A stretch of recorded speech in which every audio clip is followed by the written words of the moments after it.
Afternoon. Hello, hello. Hello. Good afternoon.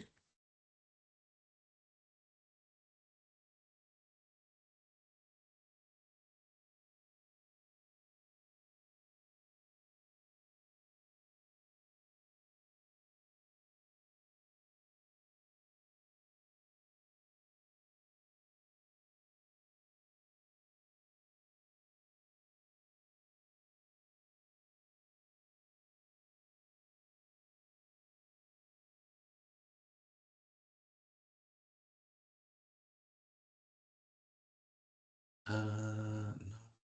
Okay, that looks right. All right. Hey, Michelle, how are you? I'm good. How are you? Well, welcome back. I haven't seen you since your trip. Thank you. I need a Alice, good to see you. vacation from the vacation. Oh, yeah, yeah. We all feel terrible for you. Alice, how are you? I'm good. How about yourself? All right. And then I don't know if Melissa is really on or if she's just making sure that we started the recording. Did we start the recording? Okay. And then Brian's going to help me figure out how to get it out of here. Is that right? Yeah, we should be okay, but we've got them on standby. Okay. All right. And just so you all know, we're just recording so we can have notes of the meetings. It's uh, well, that and Michelle's Instagram account. She's really starting to get into the whole content creation world, which is fantastic. Well, good afternoon, everyone, and thanks for joining us. This is the inaugural meeting of the Coordinated Entry Subcommittee. Um, I, my aspirations for this meeting are that we sort of figure out, who we all are and what our interest is in this process, um, and kind of figure out how we engage in this conversation moving forward. I doubt that we will solve the problem within the next 30 minutes or so. That would be great, though, wouldn't it? And I'm just checking. We do have an hour set aside for this. Um, so my one of the things that I think this might be one of the more impactful and important conversations that we have through the interagency collaborative. Um, And for those of you who haven't attended those meetings, I mean, for the most part, the Interagency Collaborative is our effort through the governor's focus and priority on homelessness to bring the state back into that conversation. I feel like for a long time the state hasn't really been there, and we're taking a much more active role in the whole sort of system of homelessness, and access to that system really ought to be done in a coordinated and planned and accessible way. And so that's really what I'm thinking about when I think about, our task at in this group is to think about how we need to do that best. It should be a system. I mean, we're required to do it by HUD, of course, but I think it needs to be a system that is uh, that does provide first and foremost access to shelter and other housing services for people who need it. That should be our first objective.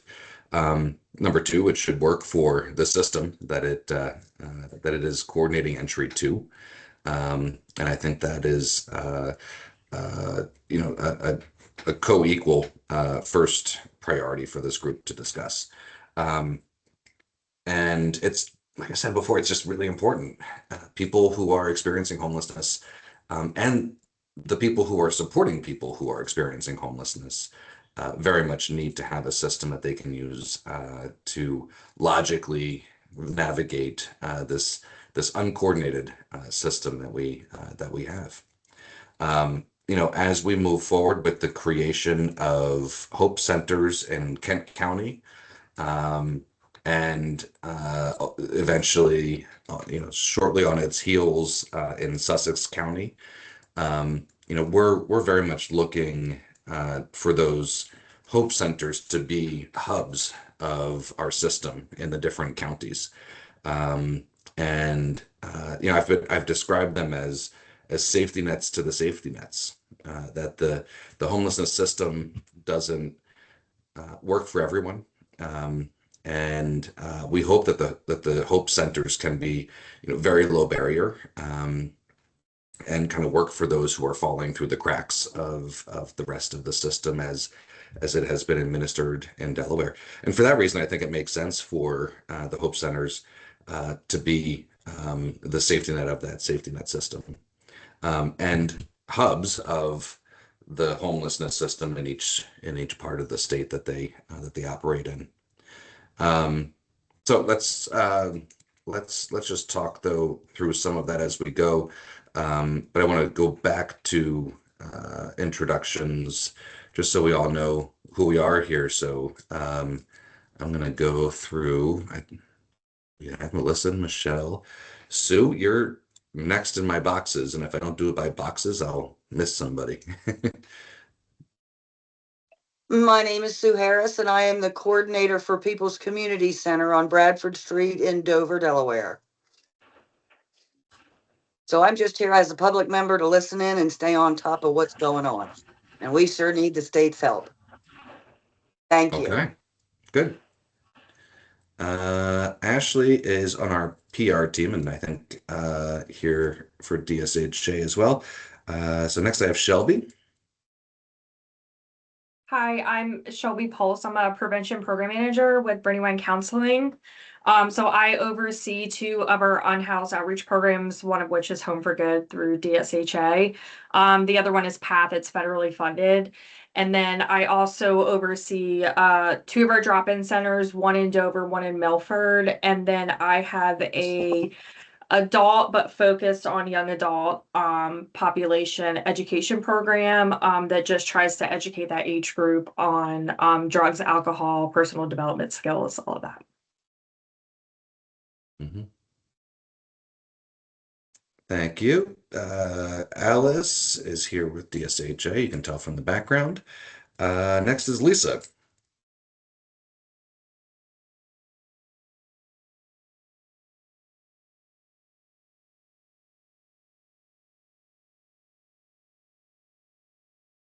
Lisa?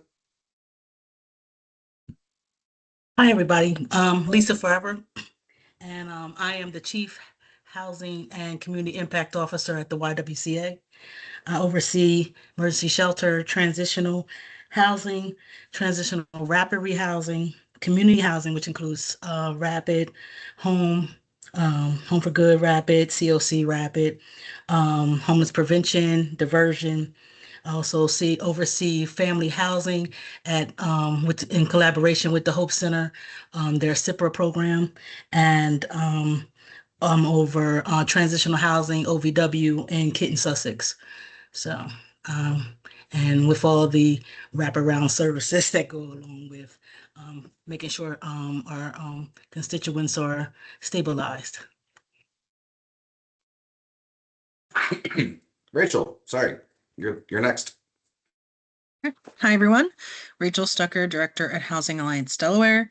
We are the entity that, on behalf of the COC, is currently administering the primary core component of coordinated entry, although all the organizations that participate in the system play a role. But we're what's considered the administrator of the current system, starting a long time ago, back in 2014. All right. And for the DSHA folks, so you have Melissa and Ashley sort of listening mostly, I think, and Michelle is on our policy team, and Alice is, are you officially our Division of Homelessness Director? She will be if she isn't already, I think, our Division of Homelessness Director. Certainly, I think you've been called worse, so sure. that's a good promotion for you. Why don't we start? I mean, I'm curious to know, especially from those of you that have interacted with the coordinated entry system, or with people, or with the organizations. What is it that you think are the top one, two, three, or however many things that you think that the coordinated entry system needs to do or to be successful? I'm thinking mostly the, Shelby, Lisa, Rachel. I've talked a lot about this with Michelle and Alice, so um, I know what they think.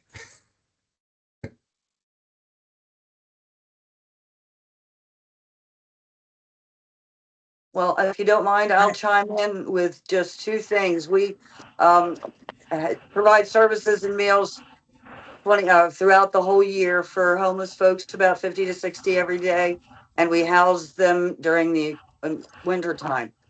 The biggest thing that I think that we've come across are two things: is that they drop off of the list too quickly when they really have a hard time making that phone call every single morning. Um, I think that's probably one of the main things, and some kind of continuation of services for them that doesn't end. So many people get a little bit into the process and then they, fall out of it. So I think as far as continuing of services is one of the biggest struggles that we come across. And as far as making contact for any kind of housing through the 800 find a bed is just falling off the list and having to call every day, every day, every day. And having access to things that are outside of Monday through Friday, 8 to 5. So that's my addition. What outside of Monday through Friday, 8 to 5 sounds like there's a lot of time space there. What is there a time that it's okay for it to not be active?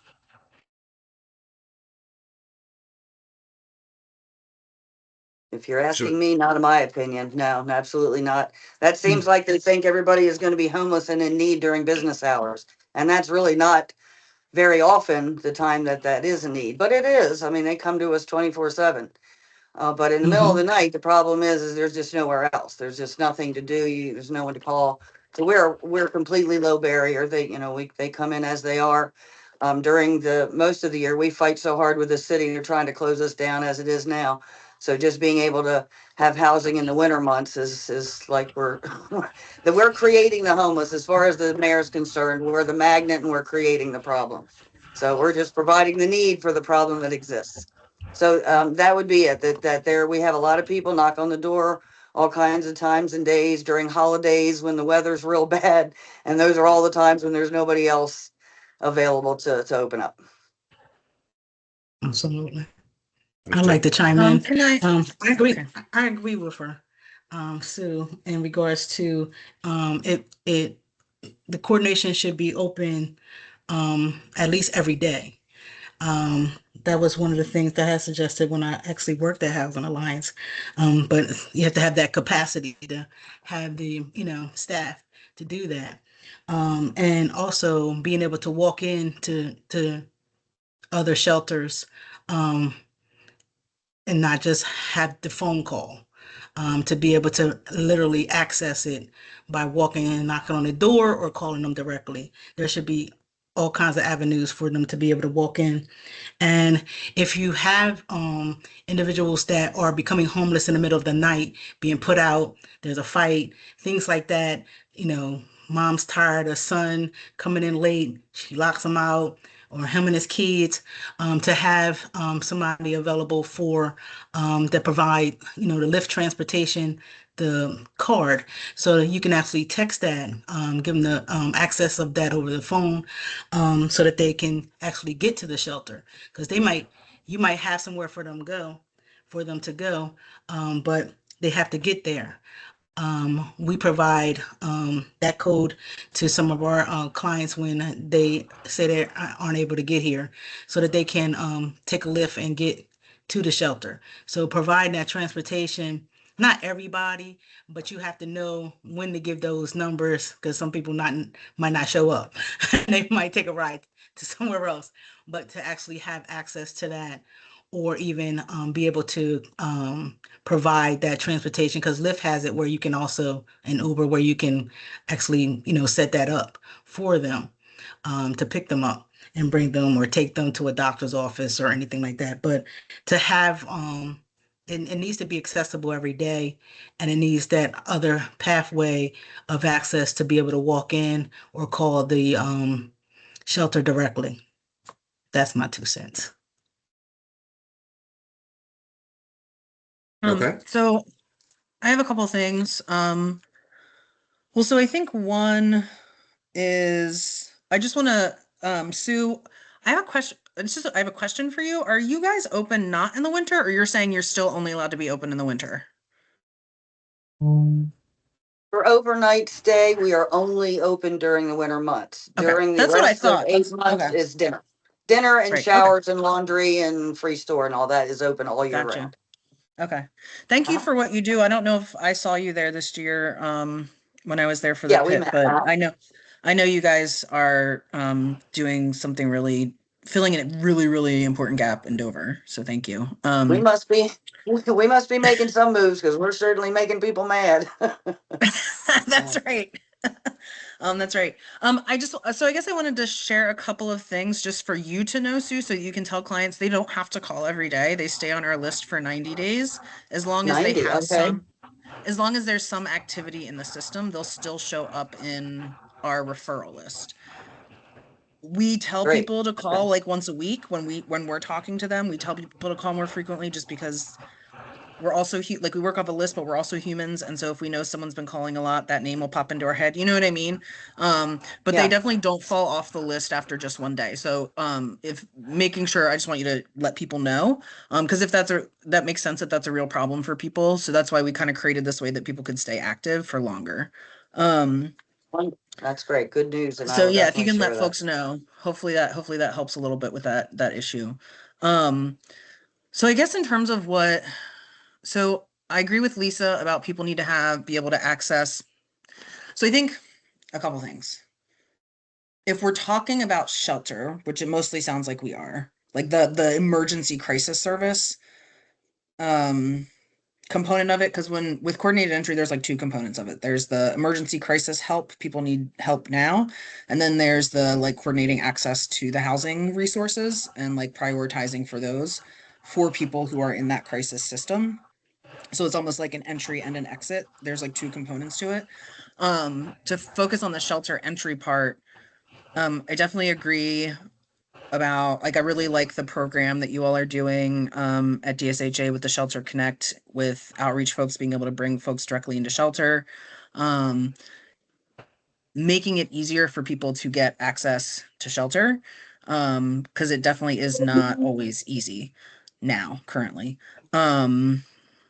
I think that change could happen in Delaware. The only thing that would really need to happen to become a coordinated system versus a centralized system would be for providers would have to do some different things in the data system to like stay compliant with HUD because they could be considered entry points. But that'd be going to like a coordinated system versus a centralized system, which I think might make sense. The other thing I've been thinking about a lot for a couple years is the county by county. So I know you talked about the Hope Centers, Director Heckles, and I'm not sure that's exactly what you meant, but maybe it was. I have always statewide makes sense for a small state in some ways. If we were able to make it work, and I could talk about that for 20 years, then I think statewide would make sense to be centralized. But I think where we are now, I've been thinking a lot about how each county having its own coordinated system might be a better way to go. A lot of the services that are available to people are very localized and change a lot. And there's availability today for this help, but there's not availability for this help a week from today. And the people who know that best are people locally in the community. And so I think maybe even zooming down is something I've been thinking a lot about. That requires, of course, more resources, more staff, to have like a coordinated entry point or access point in every community or every county. But I think that might be beneficial. And then I also think it's the third and last thing I'll say is about access. The 24/7 access would be amazing. I agree with that 100%. You have to have resources for people to go to though. And so I think you want to make sure you're designing your access system to reflect the reality of the system that exists. So making sure, for example, if you were to go 24/7, that you've identified programs that will take referrals in the middle of the night, or will have the staffing to take referrals on the weekends would be an important part of that. I'd like to chime back in on that. So Well, as far just as that resource, if you don't mind, and I fully expected this from Rachel. She's already building the thing. I That's not what I thought. Okay. I wanted to just, I mean, I think the idea that my question was more about like sort of what are the things that you would hope or believe it could be. So if you would, like we'll get to the limitations, and I'm sure we'll spend a lot of time on that, but I was hoping maybe not yet. So maybe I'll ask the Can I start over? question. Can I start over Yeah. then? So Rachel, Okay. if I could ask you to start, and I'll you start answered over. Sue's question, which was I like that we're also sort of clarifying things. Sorry, and all that. sorry, yes. But I mean, so and let me just say what I have so far. I mean, I think ideal, and that's kind of a revision. You know, I had 24-hour operations. I had that people should be allowed to go into the shelter directly. I think that gets to, you know, whether it's a centralized or coordinated or county level. I think those things are sort of the different access points. And then Lisa also mentioned transportation. So uh, yeah, so those are the things that I sort of that I've pulled out of your. If I've missed anything, you know, chime in that you always said this important thing that you missed. But those were kind of the things that I was pulling out of that. So, but Rachel, if you could. Okay, no, I'm gonna actually try to answer your question. Sorry. So Okay. ideal vision is that whoever Shelby is working with and her teams are working with who don't have any shelter at all can get access to the open shelter beds that exist in a way that the services there are appropriate for them if they want it. Would be a big part of my ideal vision for what a coordinated entry system would look like. Can And I of ask course for the other. a definitional thing here? So, when because maybe there's a part B to that in your vision based on our conversations. The when you say shelter beds, and we're talking about like the trend, the shorter term shelter beds on sort of that front end of that. I mean, the way that I've been sort of trying to wrap my head around the homelessness system is that you have an entry into a temporary place, right? That for the most part, if you can skip this step, good for you. But for the most part, like we're building a system so that people have access more immediately to a temporary thing, and then that there's an exit strategy from that is worked on while you're there. And so one important part in my mind is did you say shelter beds because we're thinking that this is about the front end or about the exit strategies? Yeah. So what I And I said at wanted the to clarify beginning that. of, yeah. So what I said at the beginning of the thing was if we're focusing on that part of the system. So that's kind of where my Mhm. head was at. But so yes, because that's where my head's at. But I also think we need more, I mean, we need more exits out of the system. That's obvious. I think. So like someone shouldn't be on be waiting for housing that they're eligible for more than like 90 days, which is definitely not what's happening. So yeah, more and faster, better housing navigation out of the system.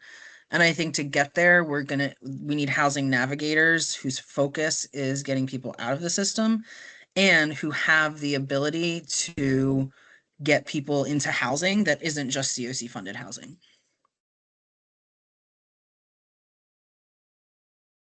So, and I don't want to necessarily answer it now, but just to put it on the radar, I think we're going to need to be very clear about what we're trying to do here, and whether it is that entrance, that exit out of homelessness into shelter, or the exit out of shelter into some sort of more permanent housing, or is it both? And so I have thoughts on that, but I think that's a question that we've identified that we just before we start talking about things and how we actually move into the next phases of our conversation here. That's going to be a very important question for us to tackle. But again, Can I before just we get into say one more thing, before we and then get I into the promise. limitations, let's keep going with the Mhm. what it could or should be. Yeah, but so so at 90 days out would be my vision. 90 days, you're in for 90 days or less, and then you're out. Okay. Of the I shelter just want to put system, that yes. in positive vision. Okay. Yep. I just And want to again, back off you. so sorry, So I just think- one second on that. Go ahead. The reason we broke our collaborative into, I think, 10 subcommittees is so that we would take on bite-sized pieces. So as we start to talk about fixing the whole thing, and I hope this is happening in each of the different subcommittees, is that we come back to, no, wait, our charge is to deal with, the intake process. Let's not fix, the fact that the federal government just cut Medicaid again. Right, like let's make sure that we stay on our task, however we define that, but on that task. So anyway, go ahead, Shelby. Sorry, I was just gonna piggyback off Rachel because I feel like her and I have the same brain right now. Right now, because the Shelter Connect program that is being offered that my Home for Good program partners with is like the ideal situation that I could ever be in. So I have a direct point of contact to beds that are being held for a program whose purpose is to go out into the community and connect people to housing, which most of the time is temporary, but then that's where my team steps in to get them connected to permanent housing. And I just think like a overall better process with that, like a fluid process with that, where like we are able to get people directly into something immediate because it is an emergency, because being outside is an emergency. And no matter what time of the year it is, it's an emergency. Getting them in somewhere and then having that continuum of care with a team that is able to connect them to permanent housing. And I don't think, in my opinion, I don't think 90 days is unrealistic, because if you're lucky, that's how long your shelter stay is. Like they expect them to be in and out and have it figured out within 90 days. So, and most of them are 45. So like, that's what it would look like for me, as if it was just a very a smooth process with a continuum of care attached, like at the end as well, because then we can get into maintaining stability and eviction prevention. And that's like a whole different thing, but it's like just a very like, you're in, and then you got this whole flow throughout the whole process, if that makes sense.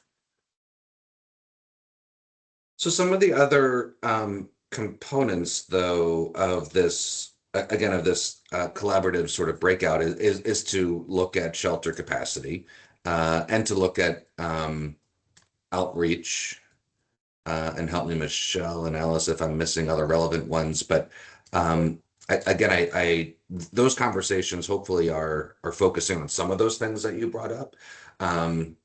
For example, not having 45-day limits when the result of a 45-day stay is usually homelessness. So how do we? I think we want to be very clear about this being coordinated entry and it being the system that referral or that information system, and it's going to have to fit, to Rachel's point, to the shelter system, and we may need to have some other conversations between the two groups to make sure that we understand what is going to come out of that process. So, okay, good. So Shelter Connect through Home for Good, that's more of a closed loop though, right? Yeah, because it's just that program So all of my programs end up intertwining, which that's the good thing on my end. Is like most of my programs all have shared clients. So they might be a client of the drop-in center, but they're also working with my Home for Good team to get connected to housing. So it's very Home for Good specific, and it's just with the shelters that want to work with us.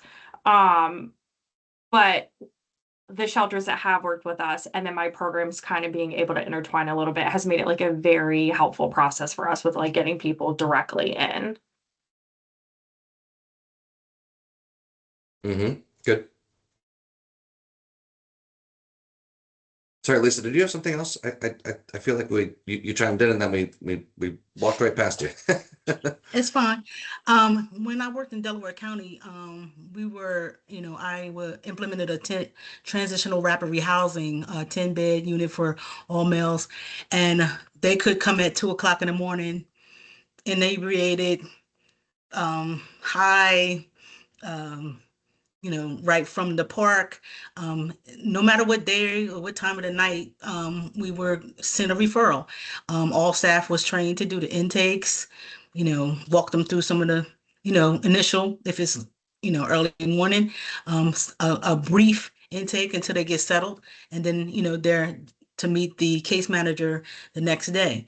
And then they would work with, after case management, gets a good assessment, they would then be working with someone in rapid rehousing. And that usually was in 45 days. Um, it was a really good process, and the staff there they had never had that system. So it was new for them, and implementing that. And it went really well. It's still going on today. Um, but yeah, it didn't matter that the time of day when you got a referral. Somebody was homeless, and the whole system is like that, set up like that. So, and they had some organizations, maybe like Salvation Army, might have a van. They might have brought him with some clothes or backpack, or somebody else would send them in a cab or something like that. And then we had another one, where there was families, and that's exactly what they did. And that was the normalcy. It was always available. It was a phone call, it could have been a text, or they could have just pulled up and there's a car and somebody's getting out because they heard that it might be an opening. So I just feel as though that's real access. That's real access. Yeah, I remember doing a point in time count in Philadelphia, and it was 2 o'clock in the morning, and we found a kid, and he said, "Yeah, I'll take out. I'll go to a shelter tonight at 2 a.m. If if you can get me there, or if you tell me what to do." And the people I was working with, they had they knew what to do. They called a guy, and about 10 minutes later, a van pulled up, and they put all of his stuff in the back, and they took him somewhere. This is amazing. But so I think it'll be interesting for us to talk about, especially if we think about the different counties. I think they're quite different. I think that we're starting to see maybe some of those differences close, some of those gaps close a little bit. I feel like homelessness in Dover and Georgetown feels a lot more like homelessness in Wilmington probably has felt for some time. Um, and I think that might be changing a little bit. I just wonder if we have the sort of the capacity need for that kind of around the clock. And I've heard other people say, well, listen, if someone one person at any time decides that they're gonna change the path that their life is on, you want to be there then, and not 6 hours later or 12 hours later or 3 days later, right? So I'm a little of split mind about how to do that. Um, but for us to go to a 24-hour system, I think to Rachel's point, there is a resources question there. And I wonder how much in Delaware would be used compared to a place like Philadelphia, where on the one night I was there, it was used, and we did it a couple times actually that night. So just the sheer size and volume is just so different. Okay. Anything else on that front? I mean, it sounds pretty, I mean, that sounds pretty simple in a way. Can I It sounds ask, like there's can I ask more of a alignment, let's question? say, in terms Yes, of what the vision is. How about that? I think that's probably right. Can I ask a question, Matt? Because you've brought up the entry to the system versus exit to the system a couple Yeah. times. Coordinated entry as a thing has to be both. When you were talking about that, did you mean more for like how this committee is focusing, what part of that this committee is focusing on? Okay, say more Do you about know? has to be both. What is that? What do you mean by that? So coordinated entry federally has to be the way that people access all of the resources available in the COC, including the exit resources, not just the temporary resources. So you have to have a system to have like a prioritization for people to get the rapid, prioritization for people, and process for people to get this permanent supportive, process for people to get the transitional. I mean, obviously in Delaware, it's mostly just the COC funded folks that are participating in that part of the process, but like that is a required part of coordinated entry or coordinated access, some people, whatever you want to call it. Um, but like this committee could choose to just focus on one part of that. I don't know. I just wanted to make that mention that like How does the okay, program itself is the so whole I thing. I kind of get that for permanent supportive housing, right? They have to, so the way I'm envisioning it, or transitional, let's put those two together. Those are units, right? So they Mhm. report to you when those units are available, you make referrals into those units. That's an exit based on who's contacted you from, I mean, they could be homeless, or they could be in a shelter, they could be a lot of different sort of circumstances to access that housing unit, right? Mhm. How does it work for rapid rehousing through that? Because that's a little So different in that it's not a unit that you're placing people into. yeah, so I can tell you how it currently works. Yeah. I'm not saying this is how it should work. Hmm. How it currently works is that it's the same type of thing, even though it's not unit-based. Providers say I can take 5 more families, or if maybe they're an agency that serves singles, like Lisa's has multiple rapid resources. You serve families and singles, right? So you'll say we could take X number of more folks, and those referrals are going over pretty quickly within a couple days, within a day or two at this point, as long as no one's sick for more than 2 or 3 days.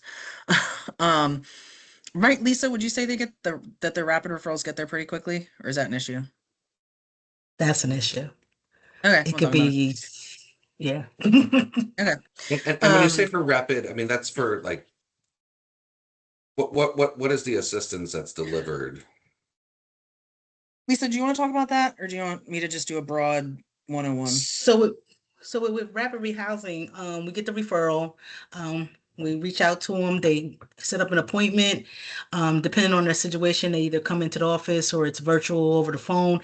Talk about the documentations, talk about some of their barriers, to see if they owe utilities, pass judgments, see what funding source that would be best suited for the family or individual. And then they start, we have Housing Navigator that we share, and also our case managers, community case managers looking for housing. The client is looking for housing, looking at the income. For a market rate to see if we have to, they work with our financial coaching counselors, work development to increase their income. It's a lot of different points there. Um, they have landlord and tenant workshops, so that they be better tenants and understand their rights. And they might identify an apartment or a house. They pay for it, depending on the funding, they pay for application fees, see if the client is approved. If they have judgments, they talk to the landlords and see if they can make a deal, get it lower, and try to pay that off so that they can move forward. And that'd be one barrier. Sit down. It may be they need counseling, issues with kids, so they work on that. But eventually, looking for an apartment, house, they move in. We help support them through to their stable, and that may be mental health, physical health, all kinds of, different barriers they have, transportation, we provide bus tickets, gas. Like I told you, some clients, homeless for a while, so they might need oil changes. We try to make sure when we have all kinds of things in stock to make sure that they keep their cars still running so they can go to work. And then the different, employment programs. So, and we still, they might be 2 years out and they still call us because we want to teach them how to navigate the system and to call us before they get evicted. Call us, they're behind a month or they just lost their job or, their utilities is high this month and they weren't able to pay. So we try to make sure they understand that they still have to navigate once they leave. And they stay in contact here. They stay in contact with us. They check in even 2, 3, 4, 5 years out. So we try to build that relationship, to make sure they know we'll support them. And, we introduce them to other providers. If they move down to Kent, we make sure they know, Catholic Charities is, right in the neighborhood or Salvation Army, those things too, to make sure they are able to continue their stabilization in their housing. So that's rapid. And Rachel, how many rapid rehousing participants do we have in a COC year? I can pull that for you and send it to you. Is it like, Do you want to know? is it 20 or is it 1,000? In between those two. Okay, all right. It's so our point in time count for the number of people in a rental unit who are being served by rapid rehousing. There are a bunch of people being served that haven't yet moved into their rental unit, but of the people in the rental unit is like usually between like 190 and 220 households. Households, not people, sorry. But then there's also a bunch of people that haven't moved in yet. And then people get exited and entered all the time. So we could easily run a report to say how many households are served by rapid rehousing every year. I can send that to you really quickly. Would you want that to be how many households are housed by rapid rehousing? Because not everyone ends up getting housed. Or how many are served? Served. Okay.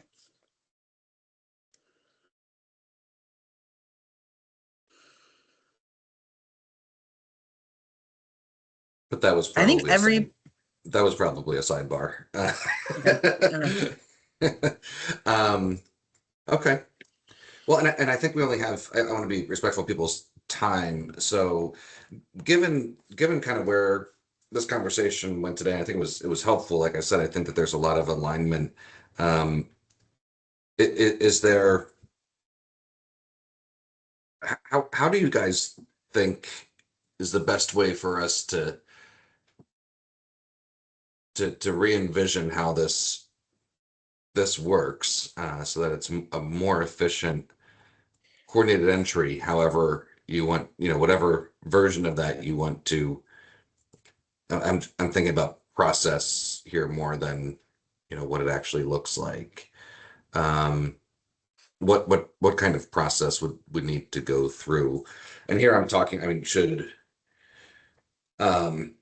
is there a best practices analysis from other jurisdictions that we should bring into this conversation? Are there other people in Delaware that we should be inviting into this group? Would you like to hear from someone who does it well in some other place?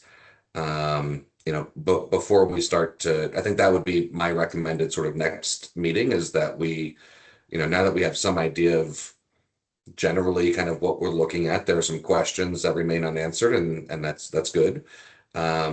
Maybe we should think about looking for some outside experience to come into the conversation. Does that work as a next? And does anybody have any suggestions or thoughts on what or who that might be? I agree that it should be somebody. And I do have thoughts and suggestions. Just like someone who could do this is how other places do it type of a thing. Yeah, I think to me, what would be really helpful, I think, is to try to find someone who actually does it, though. I feel like a lot of times you hear from, some policy wonk at the Corporation for Supportive Housing, and they have I mean, they'll paint a beautiful picture, and then you realize that nobody has ever even come close to that kind of implementation. And then you wonder, like, okay, well, was that really all that useful to hear that idealist portrayal of it? So I'd be I more know. interested maybe in trying to hear from, I don't know what jurisdictions are sort of thought of as high performers in this area, but could we get somebody from there, wherever that might be? I can try to help identify who that might be. If that's helpful. Could be, yeah. I'm kind of looking to Shelby and Lisa too. Mhm. You know, what your thoughts are on that as a next step. Yeah, I think it would be helpful to get an outsider's perspective. Oh, I definitely agree. We used to do so much with Pennsylvania.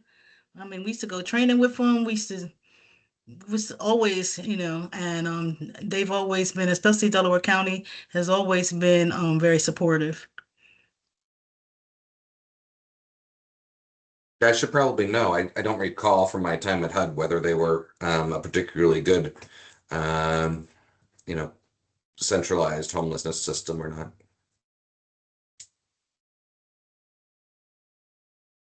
I My always think of general, that. I always think Allegheny County kind of had their act together.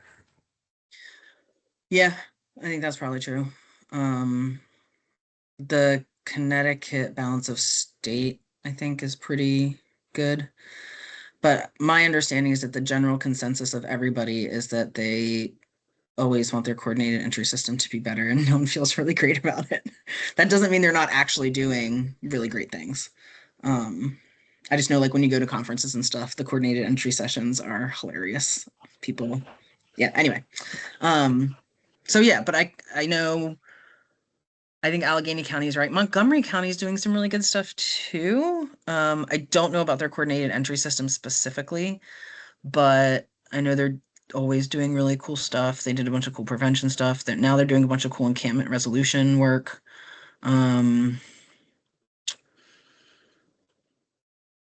The person I was thinking of is someone who's been working with us, but she also ran coordinated entry in King County, Seattle for a number of years.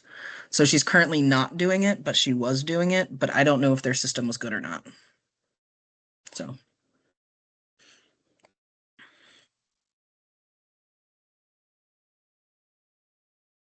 Yeah, and I've got a couple of resources I could reach out to from my days at HUD that just subjectively, right? Mhm.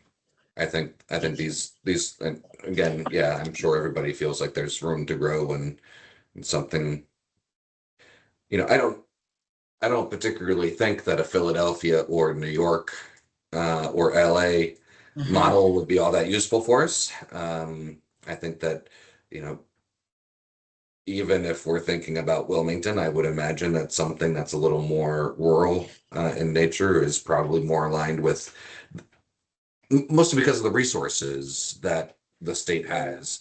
Um, and yeah, I think that would be a more that's what so Connecticut balance of state kind of made sense. They've probably got some decent sized cities for Connecticut, but it's not going to be, the New York, Mm.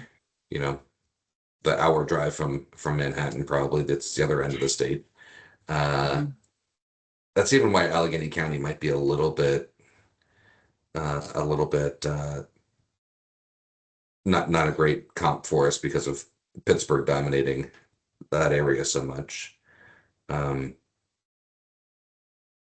Yeah, and I mean, I also, sorry, I'm totally about to go on a tangent, so I'm stopping myself. Never mind. I'm wondering about Lancaster, Pennsylvania. Has Mm. anyone? Because actually, I drew a lot of parallels.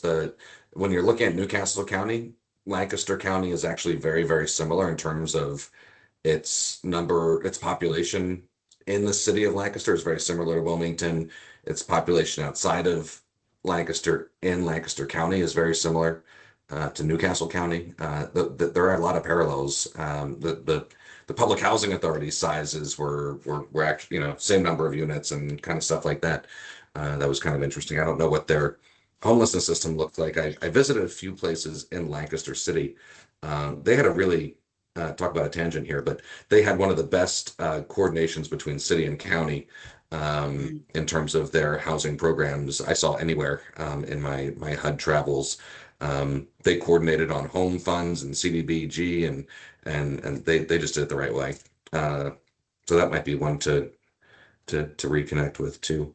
And we can think about it, and if you guys want to take a few days and let us know, I think we'll probably, given some of the to look forward, our goal is that these committees have. I don't want to stop any committee from implementing or doing something that they have the opportunity to do, but I am trying to get a lot of this subcommittee work to some point of natural, conclusion or ability to report out at least in that October timeframe. So I think a lot of this work will, if we can think about July, August, and September being, the bulk of our work here, I think that would be a good time frame for us to, then be able to maybe socialize it a little bit more, with and report out on the work and the thinking that we've done. Okay. All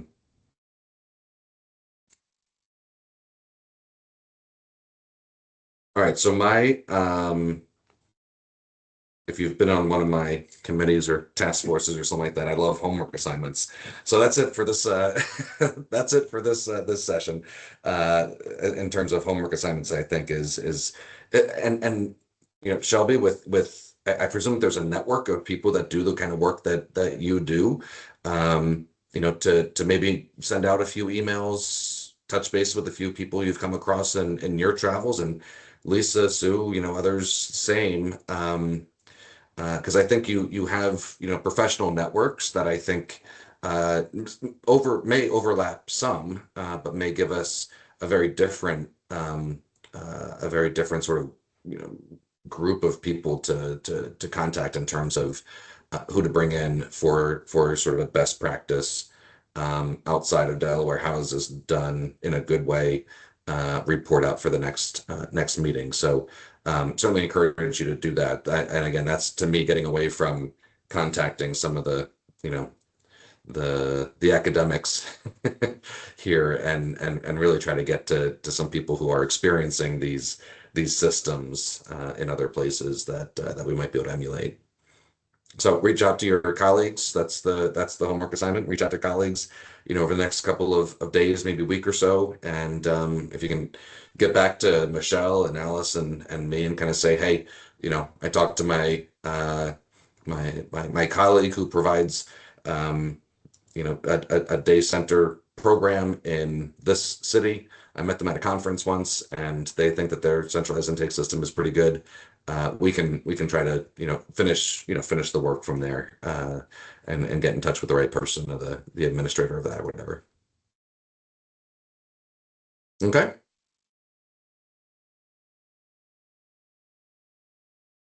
Received. I think this is gonna be fun. I do think that this is an area, like I said at the very top, that's really, really important. If the rest of the system is going to work, people are going to have good access to it. It needs to connect to these other parts of work that we're doing across the homelessness system. And so some of the decisions we make about how coordinated entry works may be dependent on where those parts sort of land in the work that we do there. As a whole, I'm hoping that we're looking at a change in the way that the homelessness system works in Delaware, that the delivery of services is better coordinated generally. I talk a lot about sort of a lot of people in Delaware doing a lot of good work, but not in a very thought out, not a very coordinated and collaborative way. There are these nodes of people doing work, and they're working a lot harder than they need to because of the lack of coordination and collaboration.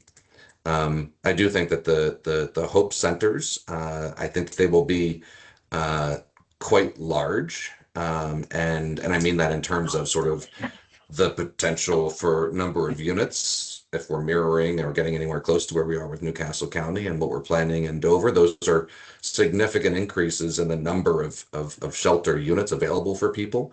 The model includes the wraparound services being on site and being, accessible and consolidated and curated in the right way on site. And I think that makes them a logical, if I remember my physics, correctly, sort of, center axis, but having this orbit of other programs around it that can access central, maybe intake, maybe those shelter units, um, the supportive services that are on those locations, at those locations, and all of that can kind of work together. And if you think of it as an orbit, they're all going to go in the same direction. They're all going to maybe be closer or farther away, but they're going to be tied back to that in some way through some sort of gravitational pull. And that's a better system, I think, for Delaware, that that that we need. We need to give people, access to a system that is focused on bringing them in the best way, and that's part of what this coordinated entry system is all about. But also making sure that once they're in, they get the services that they need and exit just as much. And if you look at our committee structures, you can kind of see that progression as well. With how sort of the different parts of the system that we're trying to take into account there. So thank you again. Look for our next invitation, probably I'm going to say early July, so we can get those folks set up. We can do it remotely like this again, and maybe at some point we'll have to, after that we can get together in person and maybe for a little bit longer time and start to actually sort of sketch out, how we think this could come together. So it won't always be in little boxes like this. We'll hopefully get together and do the fun work of a whiteboard or some sort of flip chart. So, all right. Until then, thank you so much. Appreciate it. Bye, thank you. Yeah, I'm not going to leave until somebody tells me to. Okay, so, Oh, you heard your cue. yeah. I was, my phone has not rang off the hook. It's been crazy. I don't know where Ashley went. All right, so we're gonna stop the recording.